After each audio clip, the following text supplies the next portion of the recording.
Olá pessoal, nós sabemos qual é a divisão do Antigo e do Novo Testamento?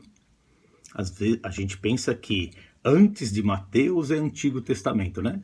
E depois de Mateus é Novo Testamento, porque a Bíblia está separada assim, não é verdade? E tem um fundo de verdade. Mas eu quero aprofundar um pouco mais com o versículo de Hebreus capítulo 9, versículos 16 e 17, que diz assim: no caso de um testamento, é necessário que comprove a morte daquele que o fez, pois um testamento só é válido no caso de morte, uma vez que nunca vigora enquanto está vivo aquele que o fez.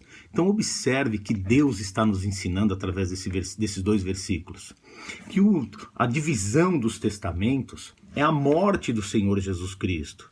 E nós achávamos que a divisão do Antigo e do Novo Testamento era o seu nascimento. Por que é dividido no nascimento? A partir de Cristo é Novo Testamento? Porque ele anunciou, certo? Então o que as pessoas não sabem é que Jesus Cristo ordenou coisas no livro de Mateus, no livro de Lucas, que nós não podemos realizar, no livro de Marcos, nós não podemos realizar. Como, por exemplo, aqueles 10 leprosos que foram curados. Jesus Cristo curou os leprosos, falou assim: vão se mostrar aos sacerdotes e ofereça o sacrifício que determina a lei de Moisés. Então observe que Jesus Cristo ordenou fazer sacrifícios de animais. E hoje, se alguém for curado de lepra, não pode cumprir essa ordem.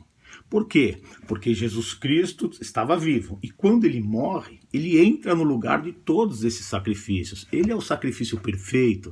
Então, a partir da morte de Cristo, nós não realizamos mais sacrifícios. Certo? Outro caso é a mulher adúltera. Jesus Cristo ordenou que a apedrejasse. Quem não tem nenhum pecado, atire a primeira pedra. Então ele mandou apedrejá-la. Então, depois da sua morte, que passa a vigorar o Novo Testamento, nós não vemos mais ninguém dar essa ordem, ninguém cumprir essa ordem sobre mulheres adúlteras. A mesma coisa vale para a circuncisão. As pessoas, Jesus Cristo foi circuncidado, né? As pessoas da época que Jesus Cristo viveu foram circuncidadas, mas a partir da sua morte não se circuncidam mais. A mesma coisa é o dízimo. Jesus Cristo mandou dar o dízimo em Mateus capítulo 23, mas após a sua morte, nós não encontramos mais essa sentença. Então, o que eu quero trazer aqui para vocês? Que o Novo Testamento, ele foi anunciado por Senhor Jesus Cristo em Mateus, Marcos, Lucas e João. Mas o Senhor Jesus Cristo estava vivendo o judaísmo. Isso nós precisamos observar.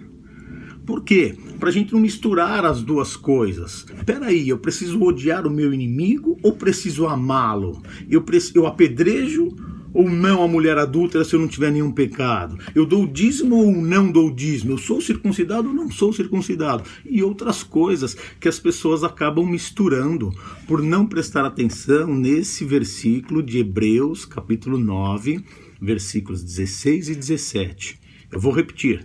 No caso de um testamento, é necessário que se comprove a morte daquele que o fez, pois um testamento só é válido no caso de morte, uma vez que nunca vigora enquanto está vivo aquele que o fez. Então o Novo Testamento não vigora enquanto o Senhor Jesus Cristo está vivo. Ele passa a vigorar a partir de sua morte. Por isso que enquanto o Senhor Jesus Cristo está vivo, nós vemos essas duas leis atuarem juntas. O Senhor Jesus Cristo vivendo o judaísmo e anunciando o cristianismo. Então ele vive o judaísmo. Quem não tem nenhum pecado, atire a primeira pedra. E ele anuncia o cristianismo.